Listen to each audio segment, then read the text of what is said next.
Soyez les bienvenus dans Politicia, votre hebdomadaire qui passe au peigne fin les faits marquants sur le continent cette semaine. Alors au sommaire de cette émission en deux parties, la libération de Karim Wade au Sénégal et puis les tensions sociopolitiques grandissantes à Madagascar, la grande île qui a été frappée par un attentat meurtrier dimanche 26 juin. Première escale donc le Sénégal où dans la nuit du jeudi 23 au vendredi 24 juin, Karim Wade, fils d'Abdoulaye Wade, ancien président du Sénégal de 2000 à 2012, il est sorti libre de la prison de Rebeuss à Dakar après avoir purgé 3 ans d'incarcération. Rappelons qu'il avait été jugé coupable d'enrichissement illicite par la CREI, c'est la Cour de répression de l'enrichissement illicite. Et avec nous sur ce plateau pour discuter de ces faits, nous sommes en compagnie de monsieur Raymond Semedo, sociologue, consultant-chercheur, enseignant. Soyez le bienvenu, monsieur Semedo. Bonjour. Nous sommes également avec monsieur Fabouli Gueye, secrétaire national adjoint de l'UJTL. Vous êtes également membre du comité directeur du PDS. Soyez le bienvenu. Merci. Et avec nous en ligne, monsieur Doro Sy, porte-parole du PS. Soyez le bienvenu, monsieur Sy. Oui, je vous entends très bien. Merci beaucoup. Merci. Karim Wade est libre. Avant d'amorcer le débat, je vous propose d'écouter quelques-uns des avis des Sénégalais. C'est des avis qui ont été recueillis dans les rues de Dakar par notre correspondant au Sénégal, Eladjine Ndiaye. La libération de Karim Wade, c'est tout à fait normal, vu les conditions dans lesquelles il a été détenu. Bon, c'est anormal, donc il faut qu'il soit libéré, quoi. Jusqu'à présent, la population ne peut pas avoir des clarifications selon sa libération. On nous dit seulement qu'il a été gracié, mais jusqu'à présent, rien n'a été clarifié. Donc moi, je crois qu'il est temps qu'on nous clarifie quelles sont les voies par lesquelles Karim Wade a été libéré. Je ne vois aucun inconvénient quant à la libération de Karim Wade. Pour moi, c'était juste un prisonnier politique. Mais également, il y a absence de preuves. Depuis 2012, on nous parle du procès de Karim Wade. Un bon matin, on nous dit que Karim Wade est libéré. Je trouve ça anormal. Monsieur Karim Wade est un père de famille. Et en tant que père de famille ayant laissé ses enfants en France, il mérite largement d'être élargi. Mais là où ça pose problème, c'est dans la manière de le faire, qui semble être une grande nébuleuse, qui aussi semble ne pas avoir été clair dans la tête des Sénégalais. Beaucoup de prisonniers sont en prison actuellement. Et pourtant, tous ces gens-là mériteraient aussi, comme M. Karim Wade, d'être élargis et de rentrer chez eux. Donc ça veut dire que nous avons pratiquement une justice sélective, une justice très politicienne et politique, qui passe son temps peut-être à faire ce qui lui semble bon. En fait, je crois que l'Afrique ne pourra jamais se développer avec ces conditions-là. En fait, puisque les hommes politiques qui viennent au pouvoir, ils prennent ce qu'ils veulent et ils rentrent avec eux. On les emprisonne pour un certain temps et on les libère en disant que le président les a graciés. Finalement, jusqu'à quand l'Afrique pourra lutter contre la corruption? Monsieur Sy, vous êtes en ligne. Je vais commencer avec vous. Ce n'est pas tant le fait que Karim Wade ait été libéré, qu'il ait bénéficié de la grâce présidentielle qui dérange, c'est plutôt la façon dont il est sorti de prison. Absolument. Moi, je pense effectivement que nous sommes dans une situation atypique où le président de la République, lorsqu'il accédait au pouvoir, quand même avait articulé son programme politique sur la morale au sein de la gestion publique et que chaque Sénégalais qui a des responsabilités au niveau de l'État, au moment de la reddition des comptes, doit rendre compte. Avec Karim Wade, l'État avait constaté effectivement des situations qui étaient anormales du point de vue de sa gestion. Pour rappel, quand même, Karim Wade avait eu des responsabilités assez énormes lorsque son papa, le président Wade, était au pouvoir, où il gérait tout ce qui concernait les infrastructures terrestres, maritimes et aériens.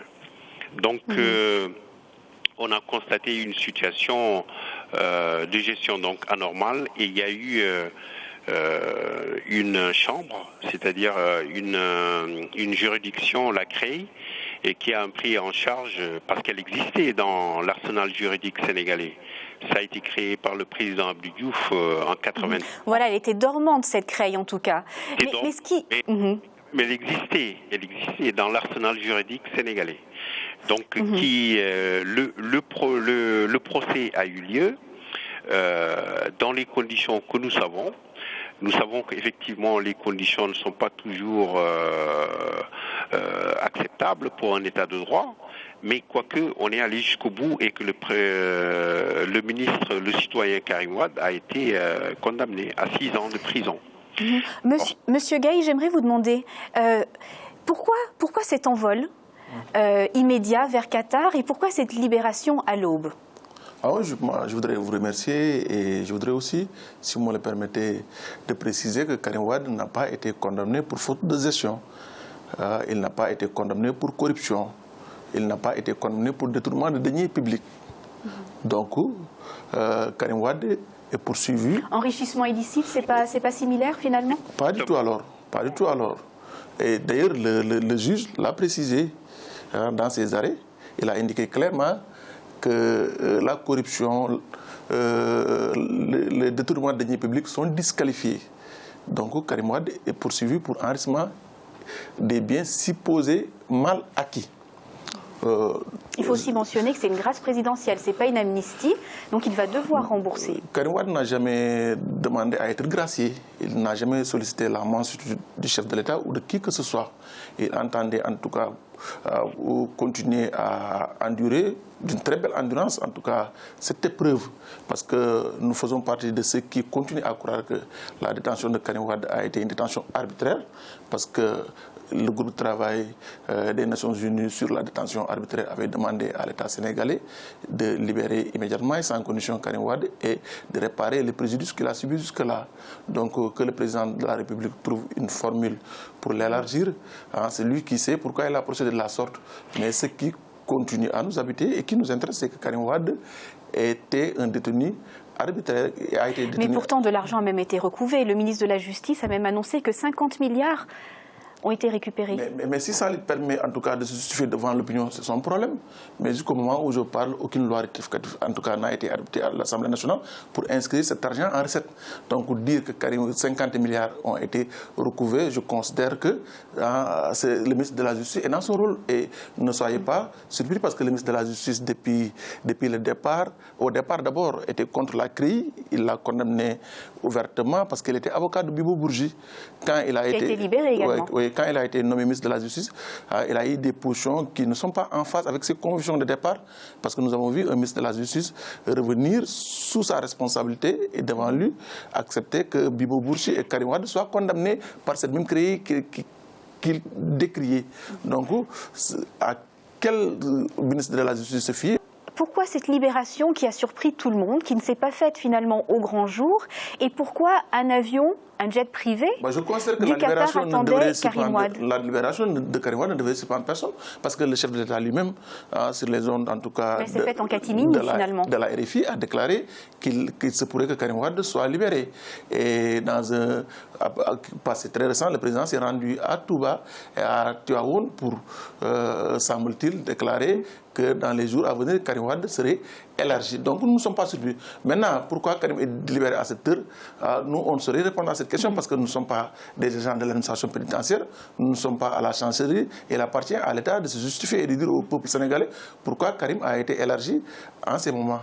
Monsieur Semedo, et à ceux qui disent que voilà que Karim Wade finalement n'a pas été libéré au grand jour pour éviter tout soulèvement populaire, qu'est-ce que vous en pensez s'il s'était par exemple rendu à Touba? Soulèvement populaire, je pense que nous sommes au Sénégal une démocratie apaisée et donc il peut y avoir des tensions sociales, mais pas justement des tensions quant à la libération de M. Karim Wade. Seulement, c'est vrai que c'est contre nature. Des millions de prisonniers au Sénégal sont condamnés pour avoir volé un œuf. On voit des gens qui ont volé un bœuf et qui sont libres. Il s'agit plus de politique ici que de justice pour vous?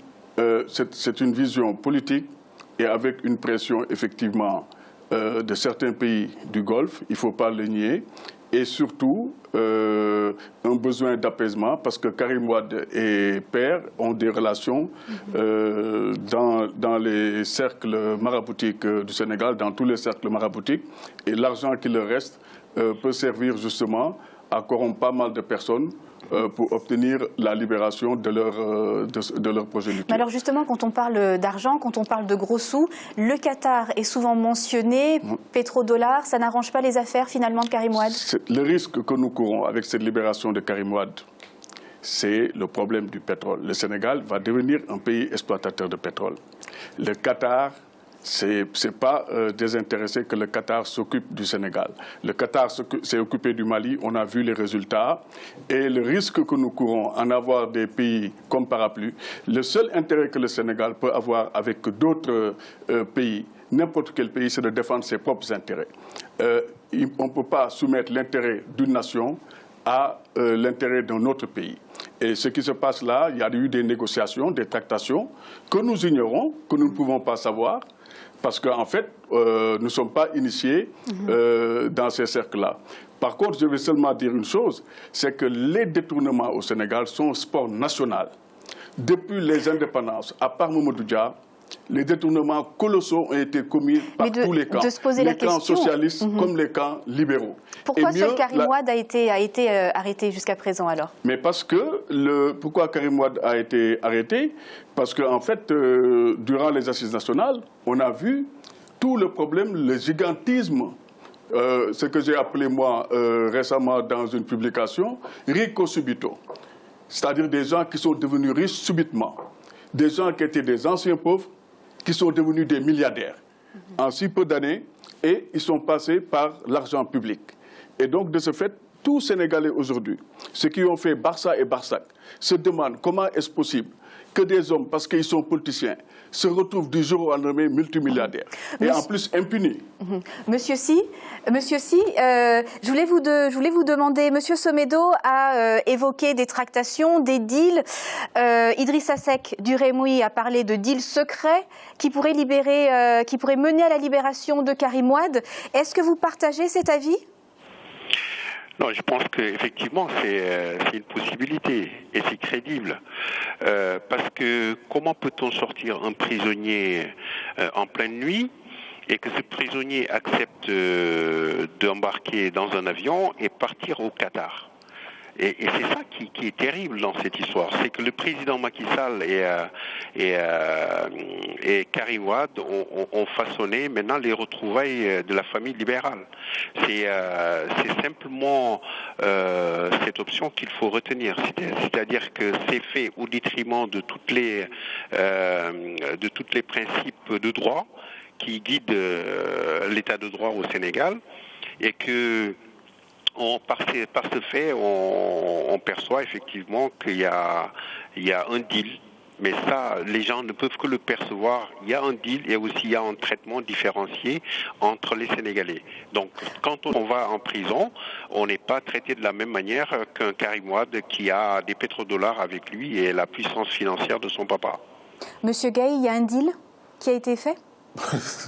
Soyons sérieux. En tout cas, nous considérons jusqu'à la preuve du contraire qu'il n'y a aucun deal, en tout cas, qui est passé entre l'État du Sénégal et le Parti démocrate sénégalais. Il n'y a pas de deal. S'il y avait une possibilité de deal, on aurait dit dès le départ à provoquer ce deal. Ou alors, vous pouvez admettre que Karim Wade fasse 3 ans en prison pour accepter.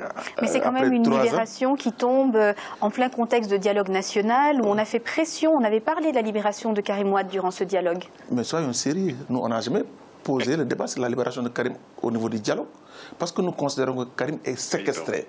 C'est un avocat de l'État sénégalais lui-même qui a demandé que Karim soit gracié. Cela veut dire quoi? Nous sommes dans un pays où il faut, Karim Wade, parce que c'est le fils de Wade, il faut le traquer. Il faut le guetiner, il faut le vilipender, il faut le traîner dans la boue et il faut le condamner après un procès unique que tous les défenseurs, en tout cas de l'état de droit, véritablement ont rejeté. Parce que pour nous, Karim Wade pouvait être poursuivi par les tribunaux ordinaires, on aurait compris. Pourquoi réactiver une cour, comment dirais-je, obsolète, dépassée, un instrument d'exception? Pourquoi réactiver cette cour? Pourquoi refuser que Karim Wade puisse bénéficier véritablement d'un procès équitable? Pourquoi refuser à Karim Wade véritablement l'intervention de ses avocats durant tout le procès? Nous sommes rendus compte que Karim Wade était un homme spécial qu'il fallait véritablement liquider politiquement parce que... En tout cas, je vous propose d'écouter, comme vous avez mentionné, l'avocat de l'État sénégalais, je vous propose d'écouter l'un des avocats de l'État sénégalais sur ce dossier. Le pouvoir de grâce est un pouvoir discrétionnaire accordé au chef de l'État. Il faut l'accorder à qui il veut, quand il le veut et où il le veut, dans le pays. Cela ne remet pas en cause la condamnation. La grâce n'efface pas l'infraction. La grâce n'empêche pas le paiement de toutes les condamnations pécuniaires, de tous les dommages et intérêts. La seule différence, c'est que la personne graciée va dormir chez elle. Et le Sénégal, le président de la République, a accordé, depuis qu'il a été élu à la tête de ce pays, la grâce à plus de 4000 Sénégalais. Donc, Karim Wade étant Sénégalais, ayant purgé plus de la moitié de la peine, de 6 ans, Karim Wade ayant des enfants très jeunes, et la maman de ses enfants est décédée, ses parents sont vieux, Karim Wade bénéficie de toutes les conditions. Et nous avons été rejoints sur ce plateau par Maître Abdoulaye Tine. Vous êtes avocat au barreau de Paris, également professeur de droit pénal international à l'université Cheikh Anta Diop de Dakar. Soyez le bienvenu. Merci. Alors je vais vous poser une question. Quel avenir politique Karim Wade peut-il avoir quand on sait que dans le droit sénégalais, si on est condamné à une peine de plus de 5 ans, on ne peut plus voter? Est-ce qu'il peut se présenter une présidentielle sans pouvoir voter? Tout dépendra de la bonne foi de l'État du Sénégal quant à la résolution de cette affaire. N'oublions pas que l'avis du groupe de travail des Nations Unies est un avis qui s'impose à l'État du Sénégal. Et quand je dis que ça s'impose à l'État du Sénégal, c'est aussi bien ça dans sa portion centrale qui est l'exécutif, le président qui a pris le droit de grâce, mais aussi à travers ses démembrements, y compris le pouvoir judiciaire, la Cour suprême. Ce qui veut dire que concrètement, cette condamnation qui le prive effectivement parce qu'il a un casier judiciaire désormais, ce qui l'empêche parce que pour le dépôt des dossiers au niveau du Conseil constitutionnel sénégalais, on lui demande comme pièce, entre autres, le casier judiciaire, ce qui veut dire qu'on va vérifier l'absence de condamnation. Mais il a l'intégralité de ses droits civiques en tout cas. Il a l'intégralité, mais ça va être préjudiciable à l'éligibilité ou en tout cas la capacité d'être investi dans cette course. Ce qui veut dire que concrètement, l'État du Sénégal devra se mettre en adéquation avec le droit international. Ce qui veut dire appliquer les 2 piliers des recommandations des Nations Unies. Faire cesser la détention arbitraire, c'était la liberté immédiate pour Karim Wade, ce qui est désormais effectif. Deuxièmement, maintenant, le défi, c'est de le réhabiliter dans ses droits. Et quand je dis le réhabiliter dans ses droits, bien sûr, c'est le relever de ces condamnations qui ont été donc rendues à la suite d'une procédure que le groupe de travail a jugée irrégulière. Quitte à organiser un nouveau procès, mais concernant cette affaire, ces condamnations ne sauraient prospérer dans l'avenir. Ce qui veut dire effectivement que d'ici là, l'État devra soit se conformer ou devra s'attendre à donner des explications au niveau du Conseil des droits de l'homme. Monsieur Gueye, en tout cas, Karim Wade est libre de ses mouvements, il est au Qatar actuellement. Est-ce qu'il est en exil ou bien est-ce que vous savez quand est-ce qu'il compte rentrer au Sénégal? Moi, je préfère pas utiliser le terme d'exil. Je considère qu'il est en séjour auprès d'un ami. Mais il a préféré quitter le pays quand même. Qu'il a invité. Bon, Karim Wade personnellement est revenu en tout cas sur les conditions en tout cas de son élargissement. Il y a des... je ne veux pas m'aventurer trop sur la question, mais je considère simplement que Karim Wade est depuis 3 jours en train d'appeler, entrer en contact avec ses amis. Il le rassure qu'il va revenir au Sénégal, véritablement se joindre à nous pour poursuivre ce combat. En tant que candidat à la présidentielle de votre parti? Absolument, parce que nous, comme je l'ai indiqué au départ, Karim Wade était en détention arbitraire. Nous considérons que l'État du Sénégal doit respecter sa signature internationale et lever toute poursuite contre, en tout cas, notre candidat. Sauf si l'État du Sénégal s'entête ou alors veut faire dans un je m'en foutisme d'État. Et tel a été le cas depuis le départ, parce qu'on ne peut pas signer des conventions, on ne peut pas ratifier des conventions et vouloir subitement refuser d'être en phase avec cette signature. Nous pensons que cela pose problème. C'est pourquoi, pour nous, Karim est notre candidat. Et dans les jours à venir, il sera à nos côtés pour poursuivre le combat, parce que l'État a le devoir véritablement de le réhabiliter et de lui permettre véritablement demain, en 2019, en 2017 d'abord de participer aux élections législatives, en 2019 de faire face à Macky Sall. Monsieur Sy, oui. Karim Wade, candidat à la présidentielle, aux côtés notamment du candidat de votre parti, vous trouvez ça, c'est tout à fait équitable ?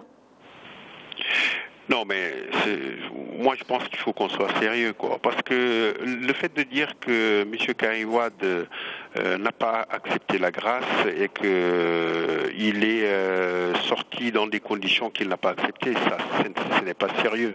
Ce n'est pas sérieux, ce n'est pas crédible. Moi, je pense que ce qui se pose actuellement comme sujet central, c'est les conditions dans lesquelles Karim Wade a été gracié. C'est des conditions nébuleuses et qui ne sont pas acceptables pour un État de droit.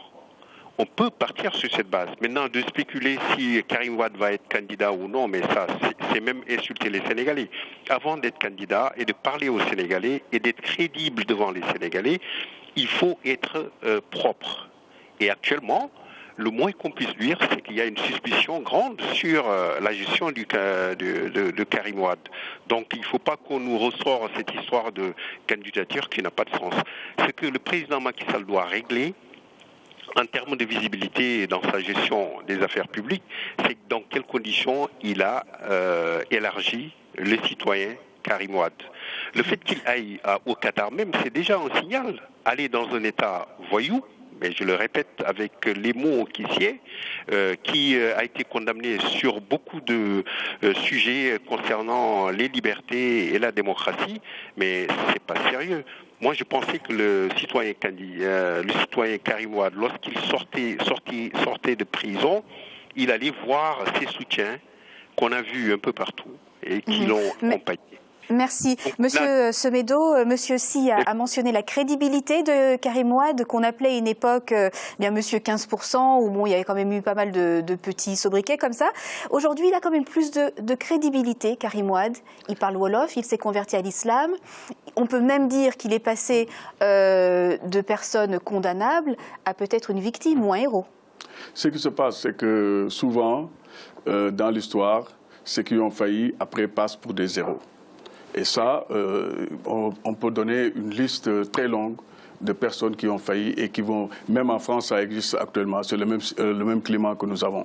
Maintenant, le problème qui va se passer pour Karim Wade, c'est est-ce que le Sénégal peut-il continuer à faire, disons, une vie politique semée d'embûches, de transhumance, de détournement de fonds publics et surtout de mendicité internationale, parce qu'avec l'État de Qatar et l'Arabie Saoudite, c'est ce qui se passe.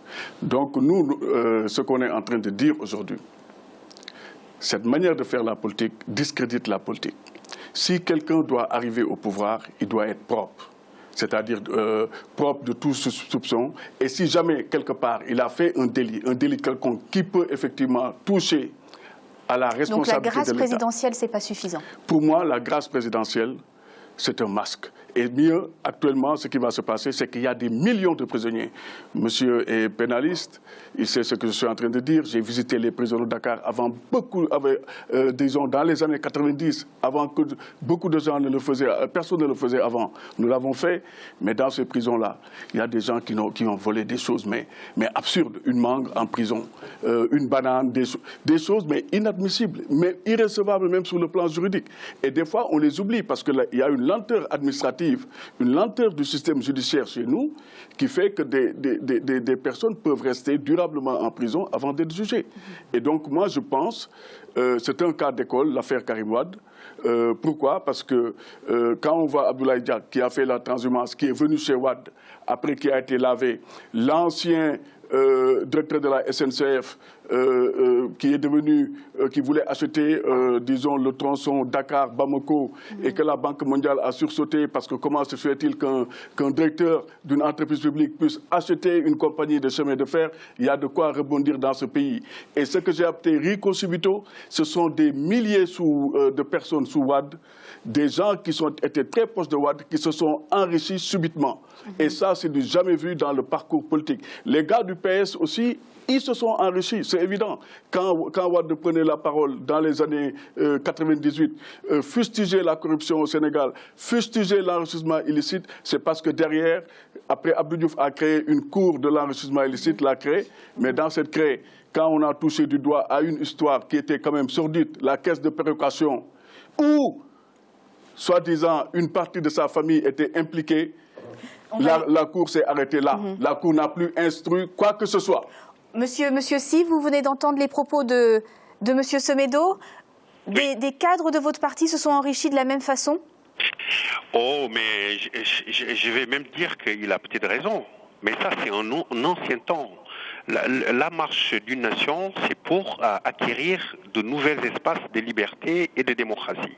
Le pouvoir du Parti socialiste a certainement fait beaucoup d'erreurs, mais on n'a jamais vu le pouvoir socialiste être dans des dimensions qu'a instauré le président Wade et finalement le président Macky Sall.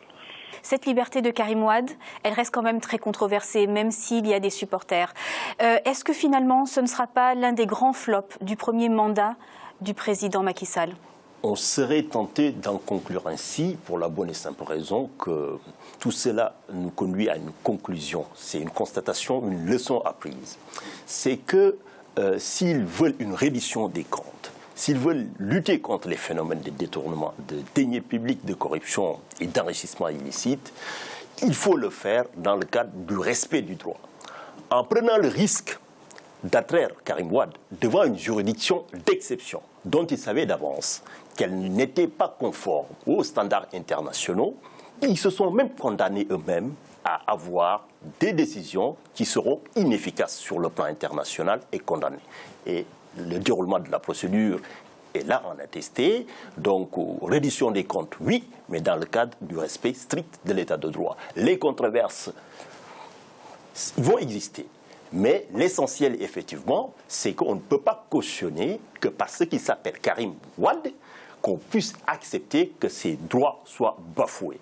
Quand on parle des droits de l'homme, c'est les droits de tout homme et une injustice faite à Karim Wade et une menace, bien sûr, adressée à tous les Sénégalais. Donc on ne peut pas cautionner de tels procédés.